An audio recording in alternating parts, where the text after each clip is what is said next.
Praise the Lord. आजचा जो आपला विषय आहे तो आहे प्रभू येशू ख्रिस्ताचे शुभवर्तमान मार्कानुसार. आपण गेल्या वेळेसच पाहिलं की जे शुभवर्तमान आहे ते प्रभू येशू ख्रिस्ताचे आहे, मत्तैचे, मार्कचे, लूकचे किंवा योहानाचे नव्हे. आणि म्हणून या पुस्तकांचे जे नाव आहे ते नाव आपण चांगल्या रीतीनेच घेतलं पाहिजे. प्रत्येक शुभवर्तमान जे पवित्र शास्त्रामध्ये आहेत ते प्रभू येशू ख्रिस्ताचे आहेत आणि वेगवेगळ्या लेखकांनी त्या शुभवर्तमान आपल्यासाठी लिहिलेलं आहे. गेल्या वेळेस आपण मत्तेने लिहिलेलं जे प्रभू येशू ख्रिस्ताचे शुभवर्तमान याचा अभ्यास केला होता. आज आपण मार्कानुसार जे प्रभू येशू ख्रिस्ताचे शुभवर्तमान आहे याकडे आपण लक्ष देणार आहोत. यामध्ये जो सर्वात पहिला जो मुद्दा आहे तो आपण पाहतो की मार्क याने हा शुभवर्तमान लिहिलेला आहे. परंतु ज्याप्रमाणे एखादं लिखाण जो असतो तो कोणीतरी प्रेरित केलेला असतो, तर पुष्कळ वेळेस जेव्हा आपण स्क्रीनवर पाहतो तर आपण पाहतो की स्टोरी एखाद्या व्यक्तीची असेल, त्याला लिहिणारा एखादा व्यक्ती असेल आणि मग त्या स्टोरीमध्ये किंवा त्या गोष्टीमध्ये एखादा हिरो पण असतो. आणि आजचा जो शुभवर्तमान आपण ऐकणार आहोत यामध्ये 3 मुख्य पात्र आहेत. एक तर नक्कीच, कारण हा शुभवर्तमान प्रभू येशू ख्रिस्ताचा आहे आणि म्हणून जो नायक आहे तो प्रभू येशू ख्रिस्त आहे. परंतु त्याचप्रमाणे इथे 2 महत्त्वाचे लोक येणार आहेत. मत्तैने लिहिलेलं जे शुभवर्तमान आहे त्यासाठी मत्तै स्वतः येशू ख्रिस्ताचा शिष्य होता आणि पुष्कळशा येशू ख्रिस्ताच्या जीवनातील ज्या घटना आहेत ते मत्तैने स्वतः पाहिलेला आहे. तो स्वतः साक्षीदार होता त्या गोष्टींचा. परंतु जो मार्क आहे ज्याचं पूर्ण नाव आहे योहान मार्क, तो योहान मार्क जो आहे तो यरुशलेममध्ये राहायचा आणि प्रभू येशू ख्रिस्ताची जी पुष्कळशी मिनिस्ट्री झालेली आहे, सेवकाई झालेली आहे, ते गालिल प्रांतात झालेली आहे आणि कफरनहूम गाव त्याचा एक केंद्रबिंदू होता. तिथे मार्क कधीच नव्हता. मग मार्क आणि जे हे शुभवर्तमान लिहिलेलं आहे त्याला कुठून बरं आहे हे शुभवर्तमान सगळं काय कळालं. आणि ते असं झालं की पत्रस आणि बाकीचे शिष्य आणि 120 लोक हे जेव्हा यरुशलेममध्ये होते आणि पेंटिकोस्टच्या दिवसानंतर जेव्हा पवित्र आत्मा तिकडे आला आणि त्यांचं सेवाकार्य सुरू झालं आणि पत्रस येशू ख्रिस्ताच्या जीवनामधून शिकवू लागला, तेव्हा पत्रसला आणि बाकी शिष्यांना आणि विशेष करून पत्रस आणि योहान यांचं एक घर तिकडं होतं आणि तो घर म्हणजे योहान मार्क यांचं. योहान मार्कची आई जी आहे ती विश्वासी होती, योहान मार्क विश्वासी होता. बाकी त्यांच्या घराण्यांच्या व्यक्तींविषयी आपल्याला माहीत नाही, परंतु योहान मार्क आणि त्यांची आई हे दोघं विश्वासी होते. त्यांच्या घरी ही मंडळी जमा व्हायची आणि तिकडे पत्रस, योहान हे लोक प्रचार करायचे आणि विशेष म्हणजे पत्रस तिकडे प्रचार करायचा. आणि म्हणून जो पण मार्क या शुभवर्तमानामध्ये लिहित आहे ती जी गोष्ट आहे प्रभू येशू ख्रिस्ताची, तो जो शुभवर्तमान आहे प्रभू येशू ख्रिस्ताचा, तो पत्रसकडून मिळतं. आणि म्हणून आजचं पुढचे काही मिनटं जे आपण ऐकणार आहोत शुभवर्तमान मार्कनुसार, ते ऐकत असताना तुम्हाला एक पिक्चर आपल्या डोक्यामध्ये ठेवायचं आहे. ते हे म्हणजे मार्क जो आहे तो पत्रसकडून ऐकत आहे. मार्क काय करत आहे, तो बसलेला आहे, पत्रसकडून ऐकत आहे, खूप बारकाईने ऐकत आहे. मार्क खूप चांगला विद्यार्थी आहे, खूप चांगला तो ऐकणारा असा आहे आणि तो चांगल्या रीतीने ऐकत आहे. आणि पत्रस जेव्हा जेव्हा प्रभू येशूविषयी सांगायचं आहे तर पत्रस कोणत्या हेतूने सांगत आहे, पत्रस नक्की काय सांगत आहे, पत्रसला नक्की काय सांगायचं आहे, या सर्वांचं उत्तर मार्ककडे होता. आणि त्याचप्रमाणे मार्कने बहुतेक नोट्स पण घेतले असतील. आपल्यासारख्या त्यावेळेस त्यांच्याकडे वही हे नव्हत्या, परंतु त्यावेळेस ते लोक सर्व नोट्स इकडे ठेवायचे. आणि जेव्हा गरज पडली की हा शुभवर्तमान आता लिहायचा आहे, कारण जे 12 प्रेषित होते त्यांचं वय होत चाललं होतं आणि मग वारंवार या प्रेषितांना हे शुभवर्तमान वारंवार सांगण्यासाठी तेवढी संधी मिळणार नाही आणि लोकांपर्यंत सर्व हे जे 12 प्रेषित होते ते जाऊ शकत नव्हते. आणि म्हणून मग हे शुभवर्तमान लिहिण्याची गरज होती. आणि मग हे शुभवर्तमान सगळ्यात चांगल्या रीतीने कोणाला आठवण आहे, कोणी चांगल्या रीतीने हे शुभवर्तमान प्रभू येशूच्या जवळ असणाऱ्या शिष्याकडून ऐकलेला आहे, तर तो व्यक्ती म्हणजे मार्क. आणि म्हणून सर्वात प्रथम प्रभू येशू ख्रिस्ताचं जे शुभवर्तमान आहे ते मार्कने लिहिलेलं आहे. मत्तेचा पण अगोदर, लूकच्या पण अगोदर आणि योहान याच्या पण अगोदर, चारही शुभवर्तमानापैकी सर्वात प्रथम मार्क शुभवर्तमान हे लिहितो. मार्कचं जर शुभवर्तमान आपण वाचलं तर तिथे कुठेच मार्कचं नाव नाही आहे की मी मार्क हे शुभवर्तमान लिहित आहे. आणि तसं त्याला लिहायची गरज नव्हती, कारण सर्वांना माहीत होतं की हे जे शुभवर्तमान आहे ते मार्कने लिहिलेलं आहे. दुसरी गोष्ट, सर्वांना माहीत होतं की मार्कला प्रभू येशू ख्रिस्ताचं जे शुभवर्तमान आहे हे पत्रसकडून मिळालेलं आहे. आणि म्हणून कोणीच त्याच्यावर शंका केलेली नाही आहे. सर्वांनी हे मार्ककृत शुभवर्तमान आहे हे स्वीकार केलेला आहे. आणि त्याच मार्ककृत प्रभू येशूचं जे शुभवर्तमान आहे त्यावर आपण आज मननाने चिंतन करणार आहोत. आणि म्हणून जरी हे शब्द मार्कचे असतील तरी हे पत्रसकडून मार्ककडे पोहोचत आहे. आणि पत्रसला हे प्रभू येशूकडून पुष्कळचे जे शब्द होते ते त्याला भेटलेलं आहे. मग मार्कचं हे लिहिण्याचा हेतू थोडक्यात मी तुम्हाला अगोदरच सांगितलं की प्रेषित जे होते ते सर्वत्र जाऊ शकत नव्हते, त्यांचं वय पण होत चाललं होतं. आणि म्हणून त्यांनी जे प्रभू येशू ख्रिस्ताचं जीवन पाहिलेलं आहे त्या जीवनाला लिहिणं गरजेचं होतं. आणि त्यावेळेस पवित्र आत्म्याच्या मार्गदर्शनाने मार्कची निवड झाली आणि मार्कने हे लिहिलेलं आहे. हे फक्त यहुदी लोकांसाठीच नव्हे, मत्ते जे होतं ते पुष्कळसं यहुदी लोकांसाठी लिहिण्यात आलेलं होतं. आणि म्हणून मत्ते खूप बारकाईने आपल्या प्रत्येक गोष्टींमध्ये तो प्रत्येक गोष्ट प्रभू येशूच्या जीवनामध्ये जुना कराराची पूर्ती कशी होते ते मत्तेने आपल्याला त्याच्या शुभवर्तमानामधून सांगितलेलं आहे. परंतु मार्क फक्त यहुदी लोकांसाठी नव्हे तर हेलेनी लोकांसाठी सुद्धा आणि इतर यहुदी जे आहेत ज्यांनी ख्रिस्ताचा आपला प्रभू म्हणून आणि तारक म्हणून स्वीकार केलेला आहे त्या लोकांसाठी सुद्धा मार्कने हा शुभवर्तमान लिहिलेला होता. आणि म्हणून मार्कचं जो शुभवर्तमान आहे हे या जगामधील प्रत्येक लोकांसाठी आहे, विशिष्ट एका ग्रुपसाठी किंवा एका कलिसियासाठी किंवा एका मंडळीसाठी ते नव्हतं. यानंतर आपण मार्कमध्ये काय काय आहे थोडक्यात आपण पाहूया. आणि त्यामध्ये जो सर्वात पहिला मुद्दा आहे तो आहे आपला पहिला अध्याय आणि 1 ते 13. पहिला अध्याय 1 ते 13 वचन जर आपण वाचलं आणि जर एखादा व्यक्ती ज्याला येशू ख्रिस्ताविषयी काहीच माहीत नाही आहे आणि त्याला आपण असं सांगितलं की हे पहा, आम्ही तुला एक शुभवर्तमान वाचायला देत आहोत आणि त्या शुभवर्तमानामध्ये आम्ही एका मोठ्या राजाचं शुभवर्तमान तुला देत आहोत, तर तू काय कर, हे शुभवर्तमान वाच. आणि मग तो वाचायला सुरुवात करतो आणि पहिल्या अध्यायाचे 1 ते 13 वचन वाचतो. परंतु हे पहिला अध्याय 1 ते 13 वचन वाचल्यावर त्याला कुठेच राजाचा उल्लेख होतच नाही. आणि तो म्हणेल की अरे, तुम्ही तर आम्हाला सांगितलं की हे राजाच्या विषयी तुम्ही आम्हाला देत आहात, परंतु राजाविषयी तर आम्हाला इथे कुठं काहीच भेटत नाही आहे. मग हे कसं काय? आणि ही जी सुरुवात आहे हे जाणून बुजून आपण पाहतो पवित्र आत्म्याच्या प्रेरणेने मार्कने पत्रसने जे प्रभू येशूविषयी सांगितलं आहे त्या अनुसार मार्क हे लिहित आहे. हा एकच विषय खूप मोठा विषय आहे आणि या विषयावर मी भरपूर बोलू शकतो. परंतु थोडक्यात जर आपण पहिला 13 वचन पाहिलं तर आपण पाहतो की एक नम्र असा व्यक्ती आहे, त्या व्यक्तीविषयी इथे आपल्याला एक प्रस्तावना देण्यात आलेला आहे. एकदम नम्र व्यक्ती आहे जो एकदम नम्र प्रांतातून, गालिल प्रांतातून येतो. या व्यक्तीविषयी यशाया संदेष्टा ऑलरेडी त्यांनी सांगितलेलं आहे.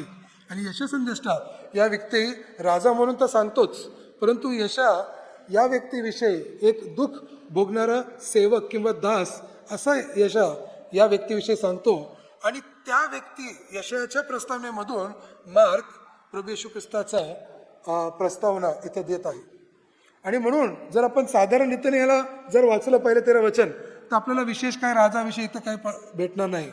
परंतु नीट लक्ष देऊन यशाया संदेष्टांनी काय सांगितलं होतं या व्यक्तीविषयी आणि मग पत्रसने काय सांगितलेलं आहे आणि मार्कला ते कसं कळालेलं आहे आणि मग आपण काय कोणत्या हेतूने या 13 वचन वाचतो, जेव्हा या दृष्टिकोनातून आपण हे पहिले 13 वचन जर वाचलं तर आपल्याला एक सेवक असणारा जो राजा आहे, परंतु तो सेवा करणारा राजा आहे, तो एक दास आहे, याविषयी आपल्याला दिसतो. येशूची नम्रता पहिल्याच 13 वचनामध्ये आपल्याला एकदम भरून दिसते की तो देवाचा पुत्र आहे असं त्याची सुरुवात होते. देवाचा पुत्र पहिला शब्द आहे मराठी भाषांतरामध्ये. असं असताना सुद्धा तो एकदम साधारण मनुष्यासारखा तिकडे येतो आणि योहान सर्व पापी लोकांना बाप्तिस्मा देत आहे. त्या योहानाकडे येऊन सर्व पापी लोकांच्या संगती तो योहानाकडून बाप्तिस्मा घेतो.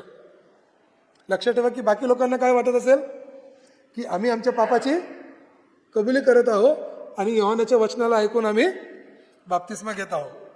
येशू तिथे येतो आणि येशू पण त्या सर्व पापी लोकांसोबत त्यांच्या संगतीत, असं वेगळं काही नाही, त्याच पाण्यामध्ये त्याच मातीमध्ये, तो काय एकदम स्वच्छ पाणी नव्हता आपल्या बाप्तिस्माच्या टँकानुसार, त्या पाणीमध्ये सर्व लोकांसमती असलेल्या पापी लोकांच्या साक्ष्यांमध्ये तो तिकडे बाप्तिस्मा घेतो. आणि ही नम्रता पाहून तिथे अचंबित रीतीने स्वर्ग पण उघडतो आणि संपूर्ण या प्रभू येशू या पृथ्वीवर 30 वर्ष होता. आणि 30 वर्षानंतर जी ही घटना बाप्तिस्माची प्रभू येशूची झालेली आहे, हे सुद्धा प्रभू येशूचं खूप जास्त एक नम्रपणा आणि एक दास माणूस तो स्वतःला समर्पित करत आहे हे इथे आपल्याला दिसतं. आणि म्हणून आकाश उघडतं आणि तिकडे देव जो पिता आहे तो बोलतो की हा माझा प्रिय पुत्र आहे आणि मी याचपासून खूप संतुष्ट आहे. अशा हा सेवक असणाऱ्या, दास असणाऱ्या राजाचा प्रस्तावना आपण पहिल्या 13 वचनामध्ये पाहतो. आपण पाहतो की पुढे जाऊन याच सेवक राजाचा सेवा सुरू होणार आहे आणि ही जी सेवा आहे हे पूर्ण अधिकाराने प्रभू येशू ख्रिस्त करणार आहे. इथे 3 मुख्य सेवा तो करणार आहे. ते म्हणजे तो पुष्कळ रोगांना बरं करणार आहे, तो पवित्र शास्त्रामधून व स्वर्गाच्या राज्याविषयी पुष्कळशा दाखलांद्वारे तो इतरांना, सर्व लोकांना व शिष्यांना शिकवणार आहे, व त्याचप्रमाणे तो स्वतःच्या जीवनातून तो इतरांचा नेतृत्व सुद्धा करणार आहे. याचप्रमाणे आपल्या सेवेद्वारे पुढे मार्क आपल्याला दाखवतो की कशाप्रमाणे येशू ख्रिस्त लोकांचा परिवर्तन तो करत आहे. आणि प्रभू येशूची जी सेवा होती ती सेवा खूप महत्त्वाची होती इथे, कारण लोक प्रभू येशूकडे पाहत होते की तो कसा वागतो, तो काय करतो. आणि प्रभू येशूच्या जीवनामधून हे पाहून आणि त्याच्या शिक्षणामधून आणि तो अधिकाराने ज्याप्रमाणे लोकांना बरं करत होता, या सर्व गोष्टींमधून तो एक चांगला उदाहरण होता लोकांसमोर आणि तो नेतृत्व करत होता आणि त्याच्याद्वारे तो लोकांमध्ये परिवर्तन आणत होता. आणि या सर्व परिवर्तनाविषयी मार्क आपल्याला त्याच्या शुभवर्तमानातून दाखवतो. शेवटी मार्क जो सर्वात महत्त्वाचा प्रभू येशू एक सेवक म्हणून शेवटी करणार आहे ते म्हणजे क्रूसावर तो आपलं मरण करणार आहे. तो आपल्या पापासाठी दुःख भोगणार आहे, तो त्या क्रूसावर मरणार आहे आणि परत तो 3ऱ्या दिवशी जिवंत होणार आहे, म्हणजे जे कोणी त्याच्यावर विश्वास ठेवतात त्यांचं तारण व्हावं. ही गोष्ट मार्क पुढे 11 अध्यायापासून तर 16 अध्यायापर्यंत तो आपल्याला शिकवतो. मार्कमध्ये आणखीन एक भाग आहे आणि तो भाग म्हणजे 16 अध्याय 9 ते 20. आणि इथे आपण पाहतो की प्रभू येशू ख्रिस्त लोकांना त्याच्या पाचारण करतो, त्याच्या अनुकरण करण्यासाठी व त्याचे शिष्य होण्यासाठी. इथे मी एक प्रश्नचिन्ह पण लावलेलं आहे, कारण पुष्कळशे जे नवीन करायचे आणि विशेष करून मार्कचे जुने स्क्रिप्ट, हस्तलिखित जे स्क्रिप्ट होते ते भेटलेलं आहे, त्याच्यामध्ये हा भाग उपस्थित नाही आहे. आणि जरी हा भाग नसला उपस्थित तर मग काय, याविषयी आपण पुढे जाऊन चर्चा करू. तर मार्कमध्ये अशा भरपूरशा गोष्टी आहेत, विषय आहेत ज्यावर आपण चर्चा करू शकतो. आणि कमीत कमी सध्याला माझ्याकडे 100 विषय आहेत की त्या 100 विषय आपण फक्त मार्क याच्या शुभवर्तमानामधून अभ्यास करू शकतो. जर मला वैयक्तिकरीतीने कोणी विचारलं की तुम्हाला कोणतं पुस्तक आवडेल बायबलमधून शिकवायला, तर तो मार्कने प्रभू येशूचं ख्रिस्ताचं लिहिलेलं शुभवर्तमान असणार आहे. कारण मार्क काहीतरी विशेष रीतीने हा शुभवर्तमान लिहितो आणि बायबलमध्ये या मार्कच्या शुभवर्तमानाचं इतकं जास्त महत्त्व आहे, जर आपण याचाच अभ्यास केला आयुष्यभर तरी ते आपल्याला पुरणार नाही आणि याच्यामधून आपल्याला पुष्कळशा गोष्टी कळणार. तरी आजच्या या मार्कच्या पुस्तकाच्या अभ्यासासाठी प्रार्थनापूर्वक मी फक्त 5 विषय निवडलेले आहेत आणि या 5 विषयांमधून मार्कने लिहिलेला जो प्रभू येशू ख्रिस्ताचा शुभवर्तमान आहे यामधील पुष्कळशा गोष्टी थोडक्या वेळामध्ये मी पूर्ण करणार आहे. त्यामध्ये सर्वात प्रथम जे आपण आराखड्यामध्ये सुद्धा पाहिलं ते हे आहे की येशूचा जो अधिकार होता एक सेवक आणि राजा म्हणून तो विषय आहे. तर पहिला विषय आहे येशूचा अधिकार एक सेवक आणि राजा म्हणून. तर 4थ्या अध्यायामध्ये आपण असं पाहतो की येशू प्रचार केल्यावर आपल्या शिष्यांसोबत त्यांच्या नावामधून जात होता आणि तो खूप थकलेला होता म्हणून तो थोडा नावामध्ये पाठीमागे जातो आणि तो एक उशी घेतो आणि झोपून जातो. असं झाल्यावर तिथे त्या पाण्यामध्ये खूप मोठा एक वादळ येतो आणि त्या वादळाने पूर्ण पाणी त्या नावामध्ये भरू लागतो. जरी ते पत्रस, अंद्रियास, याकोब आणि योहान त्या पाण्याला जाणतात तरी ते पण भयभीत होतात आणि सगळे ते 12 शिष्य जे आहेत येशूचे ते भयभीत होतात आणि भयभीत होऊन त्यांना असं वाटतं की आमचा आता नाशच होणार आहे. आणि हे सर्व होत असताना तिथे हवा चालू आहे, खूप मोठा आवाज असेल, पाणी त्या होडीमध्ये त्या नावामध्ये येत आहे आणि असं होत असताना येशू इतके थकलेले आहेत की ते झोपलेले आहेत. आणि मग शिष्यच येऊन येशूला उठवतात आणि मग येशूला उठवून विचारतात, प्रभूजी, रब्बी, आमचा नाश होत आहे आणि तुम्हाला असं काही वाटत नाही का की आमचा नाश आहे, तुम्ही कसं झोपत आहात? आणि मग प्रभू येशू उठतो आणि तिथे तो हव्याशी तो जो वारा जोरात चालू आहे त्याच्याशी बोलतो आणि तो हवा शांत होतो. तो त्या समुद्राशी, त्या पाण्याशी बोलतो आणि त्या पाण्यामध्ये जो बहाव होता तो पाणी पण शांत होऊन जातो. आणि मग हे पाहिल्यावर शिष्य खूप घाबरतात. परंतु शिष्यांना हे पण कळत आणि पत्रस पण तिकडे आहे, त्यांना हे कळतो की येशूचा अधिकार जो आहे तो या निसर्गावर सुद्धा आहे.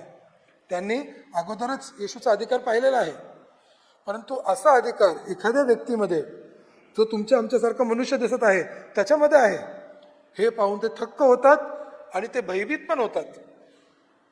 याच्यावरून आपल्याला कळतं की येशू जो आहे तो एक सामान्य मनुष्य नव्हे. मनुष्यासारखा तो दिसत आहे, मनुष्य तो आहेच, परंतु तो फक्त एक सामान्य मनुष्य नाही आहे. आणि त्याच्यामध्ये जो सामर्थ्य आहे हा एक दैविक सामर्थ्य आहे. फक्त देवामध्येच, ज्याने या आकाश व पृथ्वी व प्रत्येक गोष्टींची निर्मिती केली आहे, त्याच्यामध्येच हे सामर्थ्य असलं पाहिजे. आणि तो सामर्थ्य शिष्य लोक येशूमध्ये पाहतात. दुसरा जो सामर्थ्य आहे जे शिष्यांनी पाहिलेलं आहे आणि मार्क पहिल्या अध्यायापासूनच याविषयी सांगतो तो म्हणजे आजारांवर येशूचा सामर्थ्य. एक साधारणसा आजार जो येशू बरं करतो पत्रसच्या घरी. त्याच्या अगोदर जेव्हा ते सभागृहात, सभास्थानात जेव्हा गेलेले असतात तिथे पण तो एका दुष्ट आत्म्याशी बोलतो, परंतु एक साधासा आजार तो पहिले बरा करतो. आणि मग तिथून जे आजारी आणि रोगी लोक आहेत ते येशूच्या पाठीमागे येत राहतात आणि येशू त्यांना बरं करत असतो. आणि मग ही वार्ता जी आहे सर्वांना कळते की येशू जो कफरनाऊमात आहे, गालिलमध्ये आहे, तो काय करतो? रोगांना बरं करतो. आणि रोग कसे बरे होतात? पटकन, एका क्षणात येशू काय करतो? त्यांचा रोग बरा करतो. आणि मग असं येशूने त्यांचा रोग बरा केला तर मग काय झालं? पुष्कळशे लोक त्याच्या अवतीभोवती जमा होऊ लागले. इतके लोक अवतीभोवती जमा होऊ लागले की त्यांना खायला पण वेळ मिळत नव्हता, असं मार्क लिहितो तिकडे. तर येशूचं जो सामर्थ्य आहे आजारांवर हे खूप स्पष्ट झालेलं होतं. फक्त शिष्यानेच हे माहीत नव्हतं, तर संपूर्ण लोकांना हे माहीत पडलं होतं. आणि कोणताही प्रकारचा आजार असला तरी येशूच्या स्पर्शाने ते बरं होत होतं. आणि म्हणून लोक त्याच्या अवतीभोवती खूप मोठ्या प्रमाणात येत होते. तिसरी गोष्ट आपण पाहतो की येशूचा जो अधिकार आहे, येशूचा जो सामर्थ्य आहे तो भूतांवर आहे. भूत जे आहेत, जो शब्द आहे इथे, तो म्हणजे अतृप्त आत्मा किंवा आपण म्हणतो की तो अनक्लीन स्पिरिट आहे. आणि हे जे आत्मा आहेत हे काय करायचे? जाऊन लोकांमध्ये शिरायचे आणि लोकांमध्ये शिरून त्यांच्यामधून हे जे आत्मा आहेत, अशुद्ध आत्मा जे आहेत, ते कार्य करायचे. आणि येशू जो पहिले अशुद्ध आत्म्याशी जे येशूचा संवाद होतो तो आहे सभास्थानामध्ये, जिथे लोक साबात्याच्या दिवशी एकत्रित झालेत तुमच्या आमच्यासारखं पवित्र शास्त्रामधून ऐकण्यासाठी व प्रार्थना करण्यासाठी, आराधना करण्यासाठी एकत्रित झाले. आणि तिथे सर्वात प्रथम एक अशुद्ध आत्मा एका जो माणूस मध्ये होता तो येशूशी बोलतो आणि येशूची ओळख देतो. आणि येशू काय करतो? त्या अशुद्ध आत्म्याला काढतो त्या माणसामध्ये. आणि तिथेच नाही, मग याच्यानंतर हा प्रकार चालू होतो. आणि येशूच्या जीवनामध्ये जिथे पण अशुद्ध आत्मा येशूला पाहतात ते येशूकडे येतात, ते येशूला नमन करतात, येशूला घाबरतात. आणि हे लोकांनी पाहिलेलं आहे, याचे भरपूर साक्ष होते. आणि पत्रस ते पण हे प्रचार केलाय आणि मार्क पण ही गोष्ट आपल्यासाठी लिहितो. आणि हे खूप स्पष्ट आहे की हे जे अशुद्ध आत्मा होते हे आत्मा होते आणि येशूला ओळखत होते. आणि येशूची ओळख ते असे देतात की हा काय आहे, हा इकडचा नाही आहे अशी ओळख देतात. पहिला अशुद्ध आत्मा करतो, म्हणतो नासरतकर येशू. आणि त्याच्यानंतर तो डायरेक्ट येशूची ओळख देतो. आणि मग येशू त्यांना म्हणतो गप्प राहा, काहीच बोलू नका. येशूची जी ओळख आहे हे आत्म्यांना माहीत होतं आणि त्यामुळे ते भीत होते, कापत होते येशूला पाहून. आणि ही गोष्ट शिष्यांनी पाहिलेलं आहे, सर्व लोकांनी पाहिलेलं आहे. आणि मार्क पण आपल्याला हे येशूचा जो अधिकार आहे त्याविषयी सांगतो. सर्वात मोठा जो येशूचा अधिकार आहे तो येशू स्वतः प्रकट करतो. आणि तो येशूचा जो सामर्थ्य आहे तो आहे पापांवर. पापाला क्षमा करण्याचा जो अधिकार आहे तो येशूकडे आहे. आणि या अधिकाराविषयी येशू खूप स्पष्ट रीतीने दुसऱ्याच अध्यायामध्ये मार्कच्या हे स्पष्ट करतो. खूप अगोदरच येशू आपल्या जीवनामध्ये कफरनाहूममध्ये असताना ही गोष्ट स्पष्ट करतो की मला या पृथ्वीवर सर्व लोकांची पाप क्षमा करायचा अधिकार आहे. स्पष्ट रीतीने येशू ही गोष्ट प्रकट करतो आणि मार्क आपल्यासाठी ही गोष्ट लिहित आहे. तर पहिला जे आपण गोष्ट पाहतो जी मार्क आपल्याला सांगायचा प्रयत्न करत आहे ते म्हणजे येशूचा अधिकार. आणि भरपूर मुद्दे आहेत येशूच्या अधिकाराविषयी, परंतु काही मुख्य गोष्टी आपण पाहिल्या. परंतु येशू जो आपला अधिकार दाखवतो तो कशा प्रकारे दाखवतो? येशू आपला अधिकार एक दासासारखंच दाखवतो. अधिकार आहे त्याच्याकडे, परंतु आपल्या सेवेद्वारे एक दास बनून खूप नम्रतेने तो आपला अधिकार पूर्ण करतो. इथे कुठेही कोणत्याही प्रकारचा इंग्लिश शब्दामध्ये म्हटलं तर बॉसगिरी करत नाही तो, की मी बॉस आहे, मला सर्व अधिकार आहे, मला जे पाहिजे मी ते करणार, तुम्हाला सर्वांना ऐकावंच लागेल, असे एकही शब्द नव्हते येशूचे. खूप नम्रपणाने अधिकार आहे तो गाजवतो, परंतु खूप नम्रपणाने तो गाजवतो. आणि मार्क वाचत असताना मला नेहमी खूप अचंबा काय होता माहिती आहे का, की जे अशुद्ध आत्मा आहेत ना त्यांच्यासोबत पण येशू खूप नम्रतेने वागतो, खूप नम्रतेने. मी असं एकही व्यक्तीला पाहिलं नाही की एखादा जर अशुद्ध आत्मा असलेला माणूस त्याच्या समोर आला तर एक ख्रिस्ती व्यक्ती त्या मनुष्या सांगती नम्रतेने वागणार, असं पाहिलं नाही. अचानक तो नम्र व्यक्ती जो असतो एकदम गंभीर होऊन जातो, क्रूर होतो, धमकावतो, ओरडतो त्या अशुद्ध आत्मा असलेला माणसं सांगते. परंतु मी जितका वाचलेला आहे आणि मी खूप प्रयत्न केला की मला कुठेतरी भेटलं पाहिजे की येशू आपली नम्रता सोडणार आहे, तो अशुद्ध आत्म्यांकडे पण नम्रता सोडत नाही. एका माणसामध्ये हजारो अशुद्ध आत्मे असतात, तो विनंती करतो आणि येशू त्याची पण ऐकतो. आणि मी नेहमी तो वाचत असताना मग मी नेहमी म्हणतो येशूला, येशू तू काय ऐकलं त्याचं, मला नाही आवडलं ते. परंतु येशू आपला अधिकार जो आहे तो खूप नम्रतेने पार पाडतो. आणि पेत्रस ही गोष्ट पाहतो येशूमध्ये, आणि पेत्रस हेच गोष्ट शुभवर्तमान सांगत असताना प्रचार करत आहे.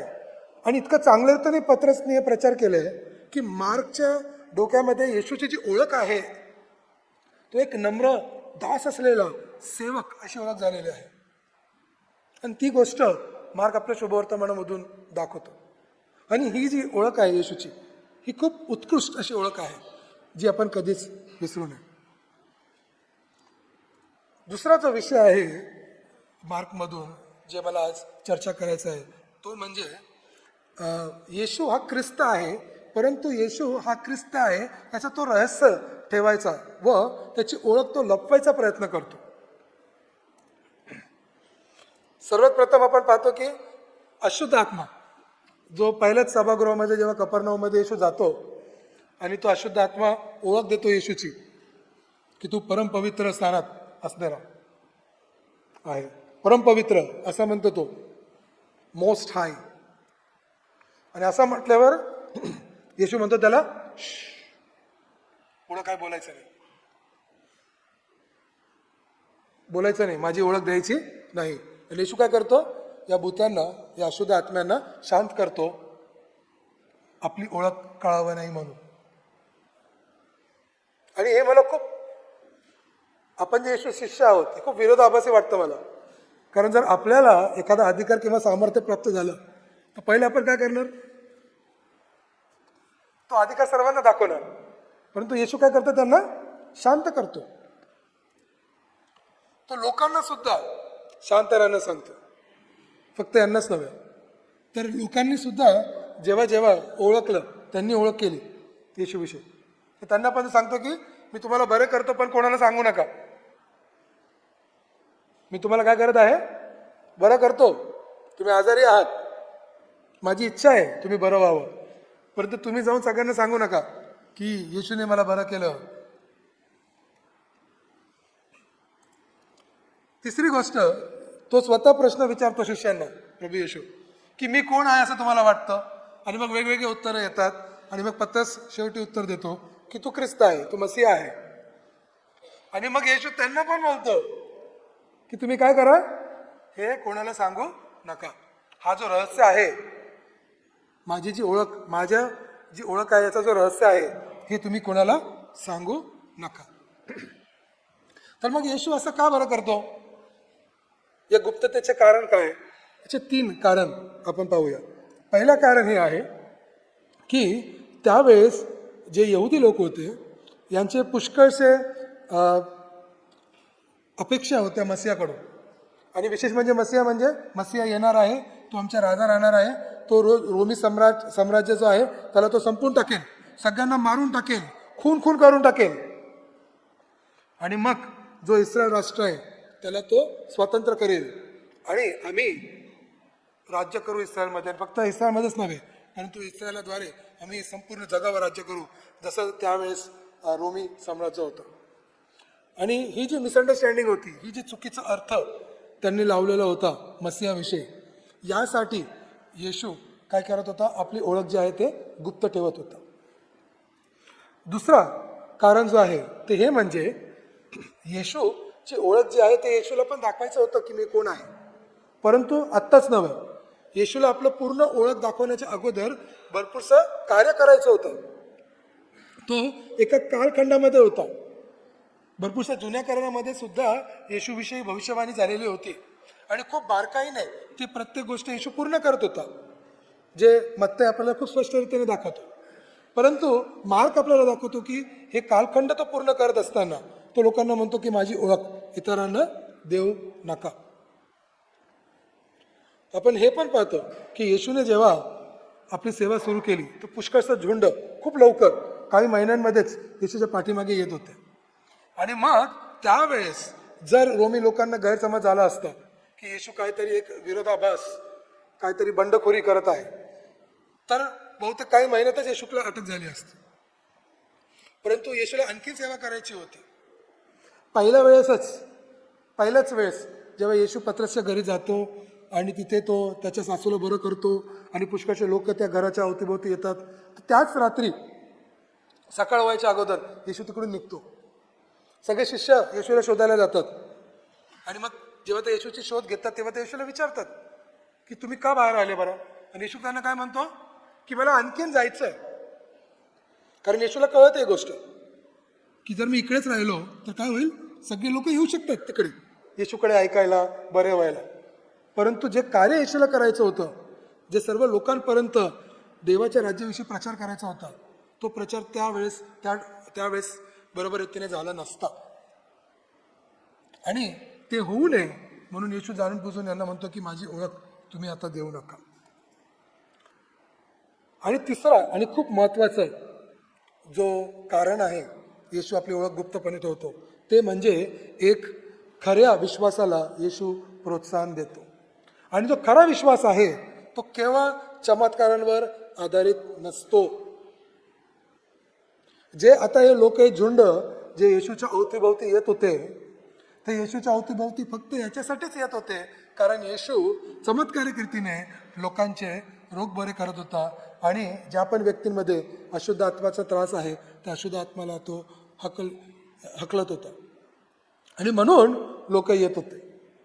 परंतु देवाची इच्छा नव्हती आणि ख्रिस्ताची इच्छा नव्हती की लोकांनी या प्रकारे माझ्यावर विश्वास ठेवावा. त्याची ही इच्छा होती की लोकांनी येशूच्या शिक्षणावर विश्वास ठेवावा आणि देवाचं जो वचन आहे त्यावर विश्वास ठेवावा. आणि म्हणून आपली ओळख एक रोग बरे करणारा हीलर ही नाही व्हावी म्हणून तो आपली ओळख थांबून ठेवत होता आणि लोकांना सांगत होता की तुम्ही ही गोष्ट इतरांना जाऊन सांगू नका. आणि म्हणून गुप्तपणे आणि वारंवार येशू म्हणतो लोकांना की हे जाऊन तुम्ही वार्ता सांगू नका. तिसरा विषय जो मार्क खूप चांगल्या रीतीने आपल्याला दर्शवतो तो म्हणजे शिष्यांची कमकुवतपणा. आणि आपण इकडे पाहतो की पुष्कळशा वेळेस येशूच्या शिकवणींचा चुकीचा अर्थ हे शिष्य लोक लावतात. आणि हे येशूचा शिक्षणांचा चुकीचा अर्थ हे का लावतात याच्याविषयी पण आपल्याकडे काय काय शास्त्रभाग आहे आणि त्या शास्त्रभाग आपण पाहूया. तर एक शास्त्रभाग विशेष करून मला घ्यायचा आहे तो 8व्या अध्यायाचाच आहे. मार्क याचा 8वा अध्याय आणि 14 ते 21 मध्ये तो आहे.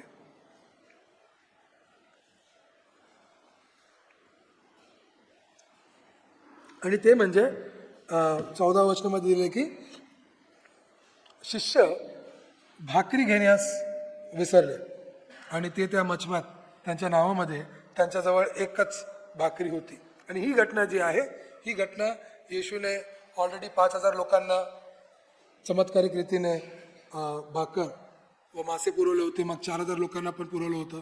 या घटनेनंतर झालेली घटना आहे. आणि या घटनेमध्ये आपण पाहतो की अजून जे शिष्य आहेत ते जेव्हा त्या मचव्यात येतात त्या नावेमध्ये येतात तेव्हा त्यांना आठवण येते. कशाची आठवण येते की आपल्याकडे खायला भाकरी नाही आहे आणि एकच भाकर आहे. मग एक भाकरी आपल्याला कसं काय पुरणार. आणि जेव्हा येशू या शिष्यांची ही चर्चा ऐकतो तेव्हा येशूला पण खूप दुःख वाटतं कारण या शिष्यांनी एकदम फर्स्ट हँड जवळून तो चमत्कार पाहिलेला होता जे येशूने केलं होतं 5,000 लोकांना जेवणासाठी. आणि हा चमत्कार पण कसा झाला होता. येशूने भाकरी मोडून शिष्यांना दिली होती आणि शिष्यांनी त्या 5,000 लोकांपर्यंत जे बसले होते 50-50 100-100 लोक त्यांच्यापर्यंत घेऊन गेले होते. आणि त्याच्यानंतर त्याच्यामधून 12 टोकऱ्या त्यांना भेटलेल्या होत्या परत. हा चमत्कार जो आहे तो जरी येशूने केला तरी तो त्या शिष्यांच्या हाताने झालेला आहे. त्यांच्या हातासमोर त्यांच्या डोळ्यांसमोर झालेला तो चमत्कार आहे. असं असताना सुद्धा ते परत भाकरीसाठी चिंता करतात जेव्हा येशू त्यांच्यासोबत आहे. आणि आपण इथे पाहतो की त्यांच्या विश्वासाची किती कमकुवतपणा आहे इकडे. किती कमी विश्वास आहे त्यांचा. त्यांना काय वाटलं आणि म्हणून येशू त्यांना परत सांगतो. परत आठवण करून देतो. येशूला आठवण करून द्यावं लागत आहे. आणि शिष्यांची ही जी कमकुवतपणा आहे हे आपण मार्कमध्ये पाहतो आणि मार्क खूप स्पष्ट करतो. लक्षात ठेवा पत्रस या गोष्टी बोलत आहे की आम्ही कमकुवत होतो. येशूने आमच्या जीवनामध्ये चमत्कार केल्या. येशूने आमच्या हाताद्वारेच भाकरी 5,000 लोकांना चारल्या होत्या तरी आम्ही विश्वास ठेवला नाही येशूवर. पत्रसला तर दुःख होतं आता त्या गोष्टीचं आणि मार्क त्या गोष्टी सांगत आहे. लपवलेलं नाही आहे. आणि जेव्हा वादळ आला होता तेव्हा पण आपण पाहतो की जेव्हा त्या नावेमध्ये होत्या आणि वादळ आलं होतं तेव्हा सुद्धा त्यांना भीती पण होती आणि त्यांना शंका पण होतं की आता आमचा पूर्ण नाश होणार आहे. येशू त्यांच्या संगती होता. येशूने त्यांना पण अधिकार दिला होता की ते पण जाऊन प्रचार करतील देवाच्या राज्याविषयीचा. येशू आणि 12 शिष्य सर्व लोकांना सांगत होते देवाच्या राज्य जवळ आहे, पश्चाताप करा. असं होत असताना यांना काय वाटत की देवाच्या राज्य यायच्या अगोदरच आमचा नाश होणार आहे. आणि भीती होती येशू त्यांच्या संगती असताना सुद्धा. म्हणजे ते जे वचन देत होते त्याच्यावर त्यांचाच विश्वास नव्हता की देवाचं राज्य येणार आहे. देवाचं राज्य येणार आहे परंतु आमचा नाश होणार आहे असं त्यांना वाटत होतं. आणि त्यांचा विश्वास किती कमकुवतपणा होता. आणि याच प्रकारचा विश्वास मार्क जाणून बुजून आपल्याला दर्शवतो. मग आपण हे पण पाहतो की पत्रस त्याच्या देवाच्या योजनेवर विश्वास नव्हता. जेव्हा येशू आपल्या मरणाविषयी सांगतो की माझ्यासोबत काय होणार आहे, मला दुःख भोगावं लागणार आहे, मला पकडवण्यात येतील, मला मारण्यात येणार आहे आणि मी मरणार. तर याविषयी पत्रस म्हणतो की येशू तुम्ही असं बोलू नये. मराठीत करेक्ट शब्द आहे तो येशूला, पत्रस येशूला ठपका ठोसतो. मला माहित नाही तुम्हाला ठपका ठोसणे म्हणजे माहित आहे का, परंतु मी ग्रीक शब्दामधून शोधतो की मराठी एक्झॅक्ट शब्द काय मिळणार त्यासाठी. तो रागवतो, सगळ्या गोष्टी करतो, परंतु खूप ठाम रीतीने तो करतो. येशू असं करू शकत नाही. तो खूप इंग्लिशमध्ये म्हटलं खूप ॲग्रेसिव्ह रीतीने तो म्हणतो येशू कसं होऊ शकत नाही, मी होऊच देणार नाही. आणि तो पत्रस तर ही गोष्ट गुप्तपणे करतो बघा का येशूसोबत बाजूला घेऊन.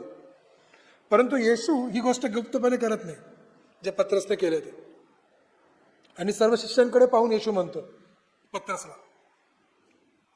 की तू असा विरोध करू नकोस म्हणून. आणि इथे पण आपल्याला कळतं की विश्वास, देवाच्या राज्याविषयीचा जो प्रचार होता, जो येशूने केलेला आहे, शिष्य पण करत आहेत, त्याचे चिन्ह ते पाहत आहेत. तरी परमेश्वराची योजना जो येशू सांगत आहे, बाकीची योजना त्यांना आवडते, परंतु येशूने जी ही योजना सांगितली की त्याच्या मृत्यूद्वारे जे होणार आहे ती गोष्ट स्वीकारण्यास पत्रस आणि बाकी शिष्य पण तयार नव्हते. आणि मग काय झालं, जेव्हा प्रभू येशू ख्रिस्ताला त्या क्रूस पकडण्यात आलं त्याच्यानंतर काय झालं, सर्व शिष्य पळून गेले असं लिहिलं.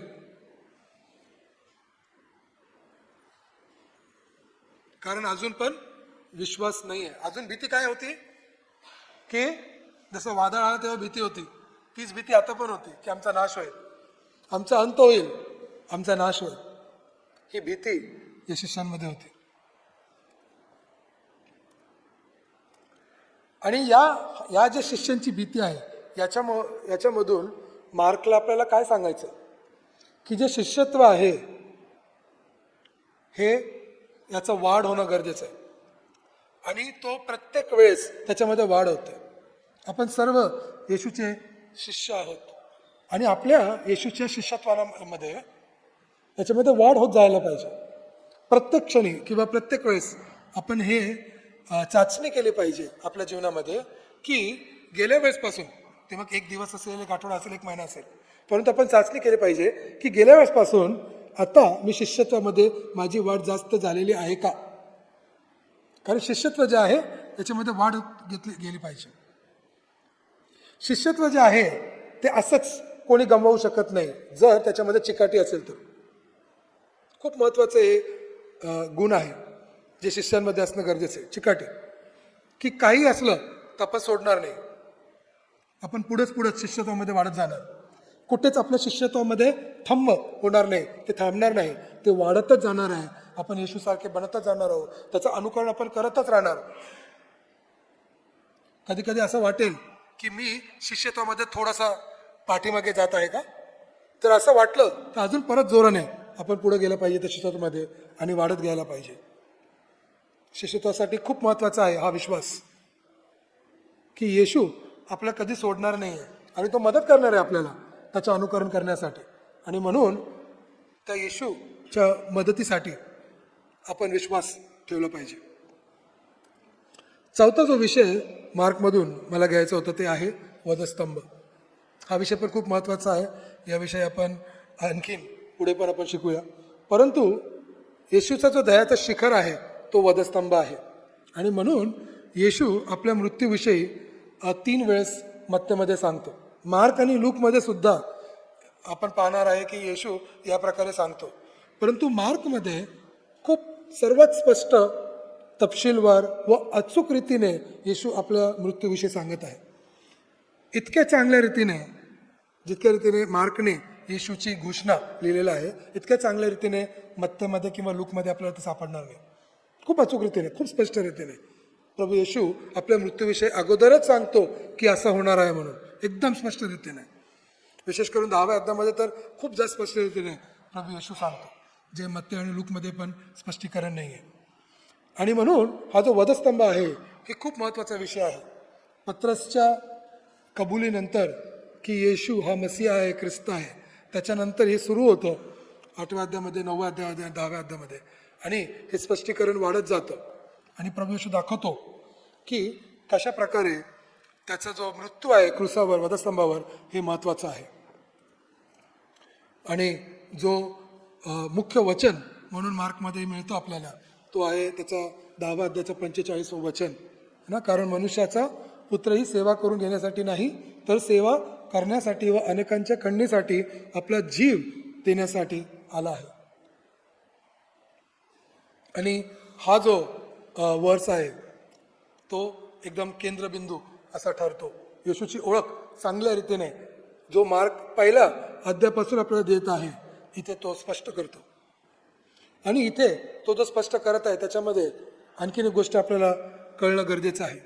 ते हे म्हणजे की जी सुरुवात मार्क ओळख करून देतो आपल्याला, ती सुरुवात काय करतो? तो देवाचा पुत्र. परंतु संपूर्ण मार्कमध्ये एक पण मनुष्य येशूला देवाचा पुत्र म्हणून सांगत नाही. आणि ही गोष्ट जो पहिला मनुष्य जे सांगतो की हा खरोखर देवाचा पुत्र होता, तो कोण आहे? येशूचा मृत्यू झाल्यावर तिथे उपस्थित असणारा जो रोमन शताब्दपती आहे, सेंच्युरियन आहे, तो कबुली करतो. तो पाहतो येशूचा मृत्यू. आणि इथे पुष्कळची गोष्ट आहे याच्यामधून कळण्यासाठी. परंतु थोडक्यात जर आपल्याला कळेल की हा जो आहे तो यहुदी नाही आहे, तो येणाऱ्या मसीहाचा वाट नाही पाहत आहे. येशूला एक चोर म्हणून, एक बंडखोर म्हणून त्याला सजा म्हणून देण्यात आलेला आहे. आणि तो जर तिकडे उपस्थित आहे एक अधिकारी म्हणून, तर ही सर्व जी प्रक्रिया तिकडे चालू आहे येशूला वधस्तंभावर टांगण्याचा, त्याचा तो देखरेख करत आहे, ऑब्झर्व करत आहे. तो इन्स्पेक्टर आहे तिकडे, इन्स्पेक्शन करणारा. आणि तो ही गोष्ट पाहतो आणि तो कबुली करतो. तो म्हणतो हा खरोखर देवाचा पुत्र आहे. खूप मोठी गोष्ट आहे ही गोष्ट. आणि मार्क म्हणून खूप स्पष्ट रीतीने वधस्तंभाचं महत्त्व दाखवतो. आणि वधस्तंभाद्वारे येशू कशा प्रकारे एक दास, एक राजा आहे तो स्पष्ट करतो. आणि म्हणून जो मार्कचा केंद्रबिंदू आहे आपल्याला खूप स्पष्ट रीतीने कळतो की वधस्तंभ जो आहे ही अपयश नाही, तर येशूच्या दयाची पूर्तता आहे. मला खूप आवडलं आज की आपल्या पालक साहेबांनी आपल्याला लेंथ डिशविषयी सांगितलं है ना. आणि एक गोष्ट जे लेंथ डिश विषय हे पण आहे की काही लोकांना असं वाटतं की प्रभू येशू ख्रिस्ताला त्या क्रूसावर टांगण्यात आलं तेव्हा ही खूप मोठी खूप जास्त दुःखाची गोष्ट आहे की बिचारा प्रभू येशू ख्रिस्त त्याला एका कोकऱ्यासारखं त्या क्रूसावर टांगण्यात आलं. आणि ही भावना मला कळते. परंतु जे पाहणारे लोक आहेत या भावनेकडे, त्यांना असं वाटेल की हे खूप मोठं काय आहे? फेलियर आहे, अपयश आहे. एक भारतामध्ये खूप प्रचलित स्वतःला गुरु म्हणणारे आणि लोक पण त्यांना गुरु म्हणतात, तो येशूविषयी असंच म्हणतो की बिचारा येशू किती चांगलं शिक्षण तो देत होता आणि काय झालं त्याच्यासोबत? त्याला बिचाराला काही त्याची चूक नसताना त्याला क्रूसावर टांगण्यात आलं एका अपराधीसारखा. आणि मला राग येतो या गोष्टीचा, आहे मला राग. कारण क्रूस जो आहे, जो वधस्तंभ आहे, तो येशूचा अपयशाचा ठिकाण नव्हे, तो विजयाचं ठिकाण आहे, तो येशूचा गौरवाचं ठिकाण आहे. आणि येशूची खरी ओळख त्या क्रूसाद्वारे होती. अगोदर पण मी एक वेळ सांगितलं इकडून की मला तर असं वाटतं की क्रूसच घालून चालावं, कारण ती खरी ओळख आहे येशूची. अपयशाची नाही आहे, ती विजयाची आहे. आणि आपल्याला येशूची ती ओळख सांगायला कधीच भीती वाटली नाही पाहिजे, लाज वाटली नाही पाहिजे. की येशूची खरी ओळख काय आहे? वधस्तंभ आहे. तिथे येशूने पापावर व मृत्यूवर विजय मिळवलेला आहे. जरी येशूने आपला रक्त सांडला आपल्या पापासाठी, या जगातल्या संपूर्ण मनुष्यासाठी, तरी तो तिसऱ्या दिवशी जिवंत झालेला आहे. तो विजय आहे. आणि हा ध्येय मार्कचा खूप स्पष्ट रीतीने आपल्याला कळतं. तो येशूची नम्रपणा दाखवत आहे तिकडे, की येशू देवाचा पुत्र असताना, येशूमध्ये इतकं सामर्थ्य असताना, अधिकार असताना, तो समर्पित रीतीने त्या वधस्तंभावर जातो तुमच्या आणि आमच्या पापाच्या क्षमेसाठी.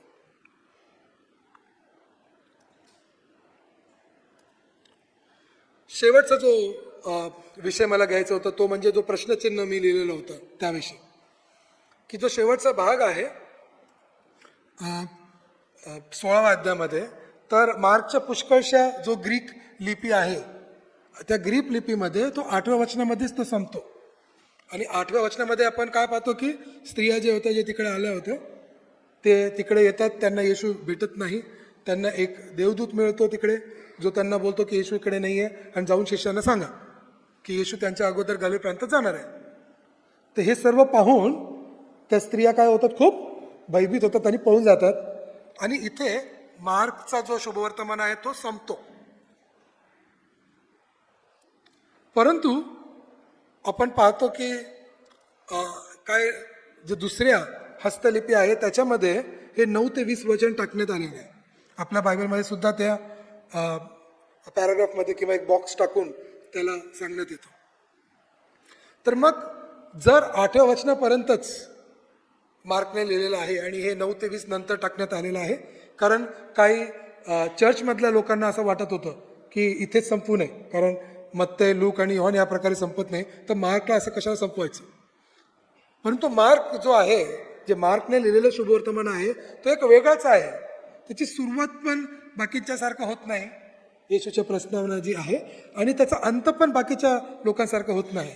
आणि ही सुरुवात आणि अंत जे आहे, जो येशूची ओळख मार्क आपल्याला देण्यास प्रयत्न करत आहे, की तो राजा आहे परंतु तो एक सेवक आहे, तो एक दास म्हणून, जसं 10व्या अध्यायाच्या 45 वचनामध्ये आपण पाहिलं. आणि आपलं जीवन देऊन पण तो सेवाच करत आहे. आणि त्यासाठी तो अशा रीतीने इकडे अंत करतो. पहिलं कारण त्यासाठी असं आहे की तो विश्वास मागत आहे, की जरी 8व्या वचनामध्ये ते संपणार आहे शुभवर्तमान, तर तुम्ही या येशूवर विश्वास ठेवणार नाही का? तुम्ही पण त्या शिष्यांसारखे आणि इतर लोकांसारखं ज्यांनी येशूवर विश्वास ठेवला नाही, फक्त रोग बरे करण्यासाठी ते येशूच्या अवतीभोवती आले. आणि म्हणून मार्क टप्प्याटप्प्याने येशूच्या आयुष्यामधून काय महत्वाची गोष्ट ते सांगतो. पहिले आपण पाहतो की लोक याच्यासाठी येतात कारण येशू खूप चमत्कार करत आहे, परंतु येशू त्या सर्व चमत्कारांना एवढं महत्त्व देत नाही आणि तो शिक्षणाकडे भर घालतो. मार्कमध्येच सगळ्यात जास्त चमत्कार आहेत सगळ्या शुभवर्तमानांपैकी. परंतु असं असताना सुद्धा मार्क आपल्याला खूप स्पष्ट रीतीने दाखवतो की येशू त्या सर्व चमत्काराच्या कृतींपेक्षा येशूला खूप आवड होती की तो शिक्षण द्यावं, देवाच्या राज्याविषयीचं शिक्षण द्यावं, वचनामधून शिक्षण द्यावं आणि लोकांना शिष्य बनवावं. विशेष करून जी देवाच्या राज्याची जो प्रचार आहे ते सर्वांना मिळावं. आणि मग याच्यानंतर मार्क परत अजून पुढे जातो आणि दाखवतो येशूची ओळख, की येशूची खरी ओळख याच्यापेक्षा पण अजून जास्त आहे. तो फक्त एक रब्बी आणि शिक्षक नाही आहे, परंतु या संपूर्ण जगाच्या पापासाठी बलिदान होणारा कोकरा आहे. आणि मग मार्क 8व्या अध्यायापासून तर पूर्ण या विषयावरच आपल्याला घेऊन जातो. आणि जरी इकडे हा संपला, जरी तो मार्कमध्ये नसेल, तरी आपण विश्वास ठेवणार का या येशूवर? यासाठी तो आव्हान करत आहे, विश्वासासाठी तो आव्हान करत आहे. तो आपल्याला खूप स्पष्ट रीतीने शेवटी आपण पाहतो, अगोदरच त्यांनी शिष्याविषयीचं दाखवलं. आता हे स्त्रिया जे आले होते त्यांची पण भीती होती, तेवढं विश्वासाने आले होते की आम्ही येणार, तिकडं सगळं जे क्रिया आहे त्यांचं करायचं, ते क्रिया करू आम्ही, परंतु ते पण भयभीत होतात. हा स्त्रिया पण येशूच्या पाठीमागे का होते? त्यांनी काय येशूकडून ऐकलं नव्हतं का कधी? त्यांनी काय कधी चमत्कार पाहिला नव्हतं का? परंतु ते पण भयभीत झाले. स्वर्गदूताला पाहून ते भयभीत झाले. येशूचा मृतदेह तिकडे नाहीये म्हणून ते भयभीत झाले. आणि विशेष म्हणजे जी वार्ता त्यांना भेटली की जाऊन शिष्यानं सांगा येशू येणार आहे पहिले तुमच्या अगोदर, हे सगळं ऐकून ते काय झाले? भयभीत झाले. आणि म्हणून इथे मनुष्यामध्ये असणारा जो भय आहे याच्याविषयी मार्क खूप जास्त रीतीने आपल्याला स्पष्टीकरण देतो. मार्कची इच्छा आहे की जेव्हा तुम्ही मार्कचं शुभवर्तमान तुम्ही वाचाल तेव्हा तुम्ही प्रतिक्रिया दिली पाहिजे त्याला. संपूर्ण शास्त्रात आपलं असं आहे ऍक्च्युली, परंतु मार्क जो आहे तो खूप जास्त रीतीने भर घालतो यावर की आपण जर वाचलं ना तर प्रतिक्रिया असली पाहिजे, आपण प्रार्थना केली पाहिजे, आपण बोललं पाहिजे येशूची कृती पाहून, येशूचे वचन ऐकून आणि येशू काय करत आहे. तसं मी तुम्हाला सांगितलं ना एक गोष्ट की मला आवडत नाही की एक अशुद्ध आत्मे येशूला विनंती करतात आणि येशू त्यांची विनंती ऐकतो. मला आवडत नाही. प्रत्येक वेळेस मी प्रश्न करतो येशूला, येशू तो असा का केला? आणि या प्रकारची भरपूरशी प्रतिक्रिया आपण मार्क वाचत असताना केलं पाहिजे, ही मार्कची पण इच्छा आहे. पवित्र आत्म्याच्या प्रेरणेने मार्क या प्रकारे आपल्याला हे वचन लिहित आहे.